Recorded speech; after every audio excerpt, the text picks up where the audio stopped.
What's up, everybody, and welcome back to another episode of the Bravo Zulu podcast. I'm your host, Joshua Moore. Today's episode, we finished book 1 of the CNO's reading list. Let me square myself up here. And I gotta tell you, I didn't like it. As you see the whiteboard, it was so mid that you could skip this book. That's my initial reaction. All right. I got some notes here. Bottom line, I didn't think it was that great of a book. And we're going to get into that in part 2 of this book review. Right now, we're just going to cover the book. So in case you don't want to read it, if I've already turned you off to it, you can get a quick down and dirty here. All right. So the book was So Good They Can't Ignore You. Why Skills Trump Passion in the Quest for Work You Love. Now, I picked it because I don't disagree that you should be trying to work on the skills and develop skills, and that's what will drive your passion for whatever you end up doing. I want to jump to part 2 so bad, but I got to stick to the script, all right? So what's it about? Passion doesn't come first. The competence does. When you become rare and valuable, you gain leverage, satisfaction, and control over your career. All right, these are things that the author writes about in the book. All right. So he had some really good examples in there of things like people loving something, like, oh, I love this. Let's do it. I'm gonna start a business, and immediately failing. Right. So I think that is correct. It pushes back against follow your passion. Oh man, I just want to jump. So let's go. The central concept here is building career capital, right? Building skill sets so you can leverage those skill sets and people want to hire, not you, right? Especially if you're looking at in like a corporate kind of job area, right? You become the tool, you become the asset for your skills, right? It's kind of like those people you see a lot. You see it in the movies, right? Like they're so good. People are looking for them. They're being headhunted, right? Things like that, which is cool in a corporate world. Skills, reputation, abilities that make you valuable in a market or organization, right? How he frames it is the more rare and useful you are, the more control you earn, which again, I do not disbelieve that, right? And he uses Apple, Steve Jobs and some other people, a TV like screenplay writer to really talk about a lot of these, how they started off and they just got better and better. I don't know what Steve Jobs fucking got better at, really. Because, like, he wasn't the tech nerd behind everything, right? He got better at fucking stealing ideas or something. I don't know. At any rate, the better one was the screenplay writer, right? And this is something I learned last year as I had to take English classes. And it was like, the more you write, the better you get. Translating that into the military world, here in the Navy, if you write more evals, you will get better at writing evals. I know everyone thinks, oh, well, we have AI now. I could just have AI do it. AI is not going to be that great for it, right? And you could probably do a better job if you just wrote more to begin with. Okay. Now, what does that control lead to, right? When you have control over your job or control of your skill set, right? Better opportunities. More people are going to offer you more things, better incentive packages. Okay. If you are the number one person for that thing, you have leverage over everyone else, right? If you got 2 people looking to hire you, you have leverage over that. More autonomy, okay, and more fulfillment. One of the things that one of the guys, he's like a professor somewhere, talks about like in his, like on his business card or something. It was like, I don't work by email. This guy, like, he's become so great at whatever the fuck he does, where he's like, I don't answer email. You can catch me like 3 months out of the year paying attention to you and giving you the opportunity to get close to me. And because of that, I get to charge everyone a lot of money. All right. So you don't get the freedom. You don't get that autonomy. You don't just get to do whatever you want having no skills. You have to build the skills. And then you'll be able to translate that to having some freedom, being able to control, what you want. One of his big things, one of his like early rules is you being a craftsman versus being passionate about something. A craftsman meaning what can you do for the job? How can you build the job? Instead of just being like, oh, this job makes me happy. Oh, I love going to work. It feels so good. Like, that's really not that often, right? In the military, that's not every command. Those commands are like unicorns. You hear about them. Oh man, that was the greatest command ever. Everything just happened to be great. And you tell someone that on Reddit, and then someone else goes to that command, is like, I don't know what the fuck you were talking about. That was the worst place ever. Well, the difference was 10 years in leadership and experiences and everything else. So that doesn't all pan out the same. But when you have the skill set, right, when you're thinking of, I'm a craftsman, right, like a builder of things, you're going into is like, how can I impact mission? How can I affect this? How can I affect that? How can I push the outcome that is best for me, sailors, mission, things like that? And he uses a lot more in the corporate kind of aspect, but that's how I'd translate it for us to understand. Why he prefers this craftsman set or mindset, right? Because again, everything he's talking about is around skills, right? Skills are measurable, right? They create leverage for you to negotiate, and you can like demonstrate them. You can say like, look, this is the skill I have. This is it. Look at me hammer this nail. Bang, bang, nails in. I hammer nails so good it only takes me 2 bangs and they're in. Okay? So that's kind of what it kind of all revolves around. This is like rule number 1. He has like 4 different rules in here. They kind of breaks down, which we're going to get to here shortly, or actually right now next. The 4 rules of the book. Rule 1, don't follow your passion. Rule 2, be so good they can't ignore you. Wow, real creative. The control principle, rule 3, is the control principle. It's like rejecting what others want of you and for you, and you staying in control of that. And then rule 4, we have a think small, big act, the mission mindset. Right back to it, right? And I know just because you hear mission, it's going to think, oh, well, it must be a good military book. Again, stay tuned for part 2. It'll drop tomorrow morning, Monday morning, and we'll talk about the impacts of this book in the military world, in the Navy, and how I really put those two together and came to my conclusion of not so great. Got me scratching my head like, why CNO picked this? And that's another thing I'd ask CNO is like, now we have to make the wild assumption that CNO has read all of these books, right? Why would you recommend something if you have not read it? Well, if you read it, what did they draw from it? The CNO, top dog. What did he get from this? Well, a couple like questions. We could go down this rabbit hole real quick. Is like, when, where, what was he doing? What age, what billet, what position was he filling when he read this book? Is it something he read a long time ago when he was like, I don't even know when this book came out. Not too long ago. Let me see if it has it here on the interweb or something. Maybe not. Hold on. Let me hit a Google. Real quick. I'm interested in knowing that. Right? At what point did he read it? What was he doing? Because that impacts how you take on information. You know what I mean?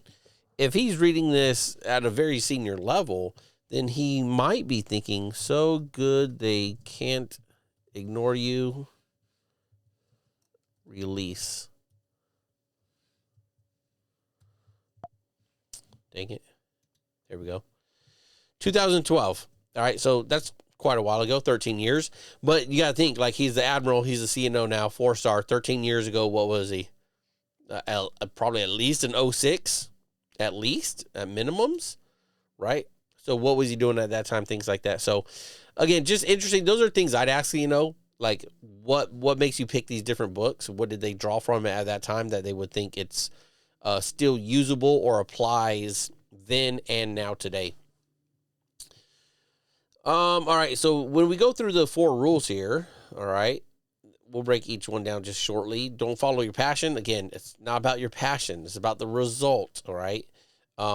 What he says here is passion is often a result. It's not a starting point. So you can't just be like, you know what? I love to shoot my compound bow. I'm going to open an archery shop.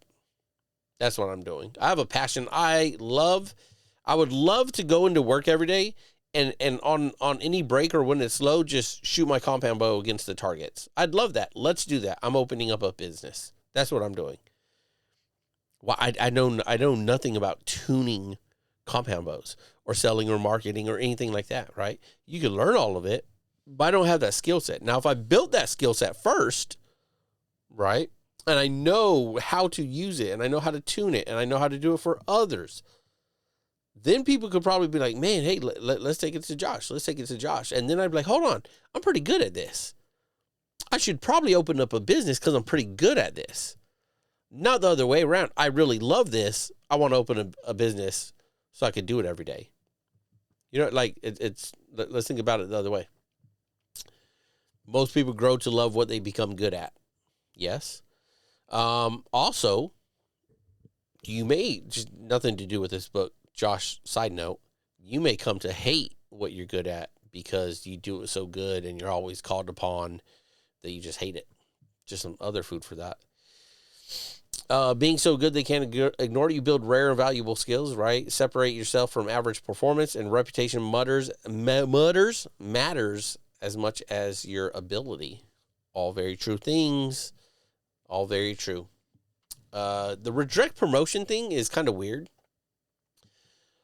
This part, like, he explains it good in the book. I'm not saying it's, I don't think, oh man, I'm confused here. Let me think and get my thoughts together.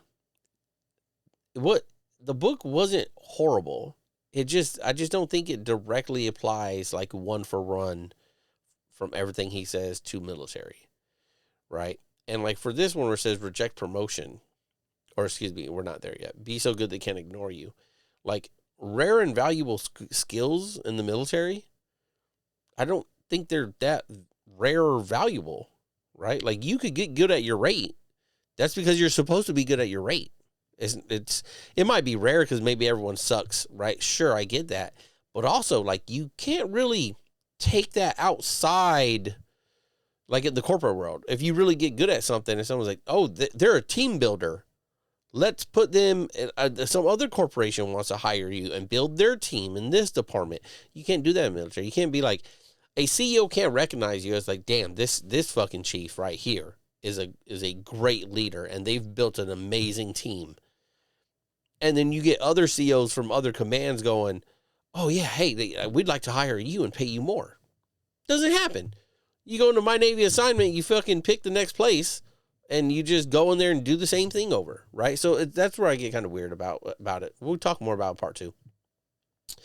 Separate yourself from the average performance. Reputation matters, right? All right, we did that. Reject the promotion. Don't chase challenge or growth without autonomy. Control over your work is more valuable than rank or labels. So right here, like this is the part where I liked it towards the end of the book. Just because like me, where I'm at as I'm reading this and I'm transitioning out of the military, no other transitions here. As I'm transitioning out of the military, I've told people several times, like, I don't think a job can pay me enough to show up to the office 5 days a week for 8 hours. I don't. Like, my time is too valuable to be spent driving to and from and sitting in an office for 8 hours. That's not to say I won't do it, because I'll probably have to do it. But I will not feel that I'm being paid enough for that. Okay? Now, especially when we get into for a rank or title or a position. Oh, we could make you the vice president of blah, blah, blah, blah, right? Just throwing out titles here that sound good. But you have to be here 6 days a week for 12 hours a day, right? I add 4 hours because there's driving and to and from and bullshit. I don't care, right? There's bullshit. Does that sound like what you really want to be doing? Is that are you really going to have passion about that? Are you really going to want to develop all your skill for that? I don't think so, right? So I want that hybrid. Some days I go to the office. Some days I work from home. What I really want you to recognize is that my skills get the job done, and you're paying me for my skills, not for my time, right? That's the biggest thing that I got from that part that I really enjoyed. Control over your work is more valuable than the rank or labels. Yes, right. I don't need the rank or labels. I just want to control my work. Give me my work. I do my work. I submit my work. Leave me alone. My work is done. Think small, big act, or act big. Write small, meaningful improvements. Scale impact over time instead of chasing grand purpose early. I think that's, oh man, everything I'm trying to say is like going to be in episode 2. That's a good one. We'll just leave it at that. I got so much more for episode 2 when I really break this down from a military, how we're going to apply that for ourselves. Okay. So we're almost wrapped up here. Real world framing. Yeah, it's like, this is who we kind of thought me and chat kind of came up with who this applies to. Some of the trade, some of the tech world. Tech, definitely, because he talks about a lot in the book. Creative fields, leadership roles. I'm not so sure, right? Like leadership roles, I think in corporate and us here in the military think about those things kind of differently, maybe, or at least I do. I think in the corporate world, when you're saying leadership roles, you're thinking like the executives, the VPs, like you have three letter titles or something like that. So I can see where like they try to build that skill, as I just mentioned before, of like they're team builders and they're like a revolutionists of creating new things and reestablishing culture and things like that. I can understand how that is a skill, yes, but how that is a leadership role differs from our leadership role here in the military. And then here's any skill-based career. Stay tuned on that one, right? Because I don't think the military is a skill-based career. Okay? I don't. That's it. We're going to stop right there for now, all right? We're going to record episode 2 right after this. It's going to drop tomorrow morning, Monday. Stay tuned for that one, all right? Let us know down in the comments, have you started reading this book? Are you reading any of the other CNO's books? And if so, which one are you reading? My next book, I'll let you know in episode 2 also. The next book I'm going to be reading, I've already started it. 6 hours long. I got a lot of driving this week. I'll probably be done. I'll probably be able to do a book review on that one by the end of this next weekend also. All right.